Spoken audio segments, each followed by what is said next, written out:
Hello, my name is Mary Donahue, and I'm here to talk to you about the laws regarding roommates in New York City. New Yorkers at every stage of life, including college students and young professionals, recent immigrants and older adults, live with others to help ease the cost of housing in New York City. Unfortunately, many roommates find themselves in disputes over rent and other issues.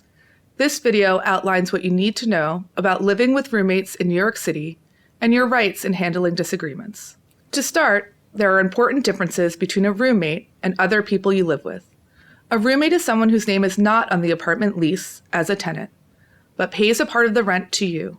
Roommates are not related to you, meaning a member of your family.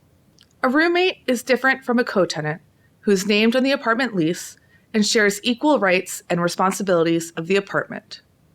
A subtenant is someone who is not named on the lease, but rather than leasing the apartment from the landlord, the subtenant leases from the primary tenant while they are temporarily away from the apartment.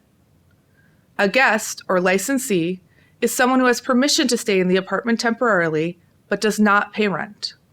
New York's roommate law lets you share your apartment with immediate family members, one additional person, and any of their dependent children. But this is only allowed if that apartment is your main residence and if there is only one tenant on the lease.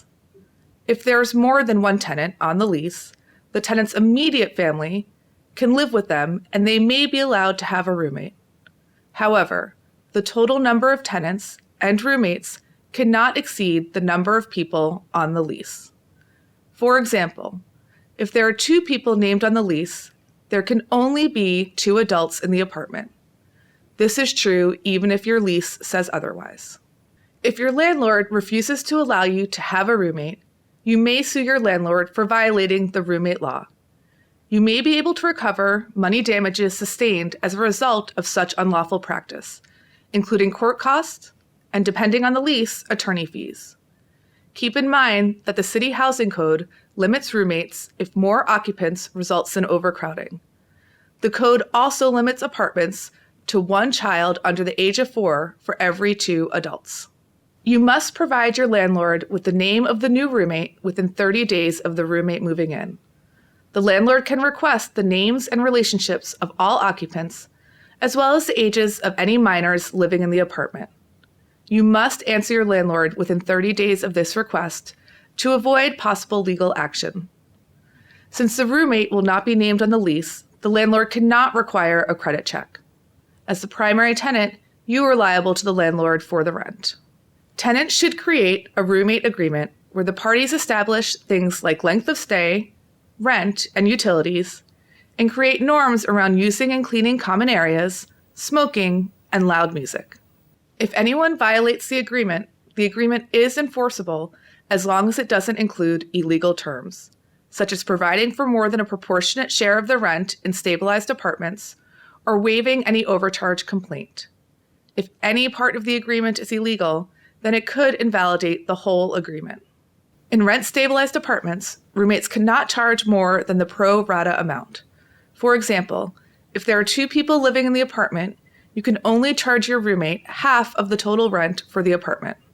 If you live in subsidized housing, you should consult the rules for your program before allowing anyone to move in. You may need permission before someone moves in with you, and you will likely have to report the people who live with you and any income they receive. Your rent share could increase. First, talk to your roommate to see if you can resolve your disagreements. If that does not work, then review your roommate agreement to see whether it addresses the issue you are facing.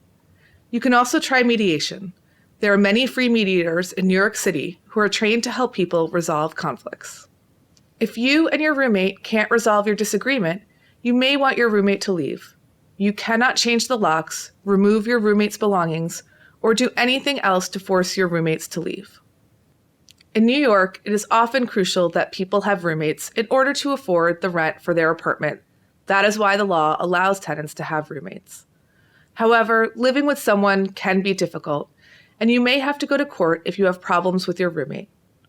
Therefore, it is important to choose your roommate wisely, and it is best to discuss any terms that are important to you in advance. Please visit our website at legalaidnyc.org to get more information.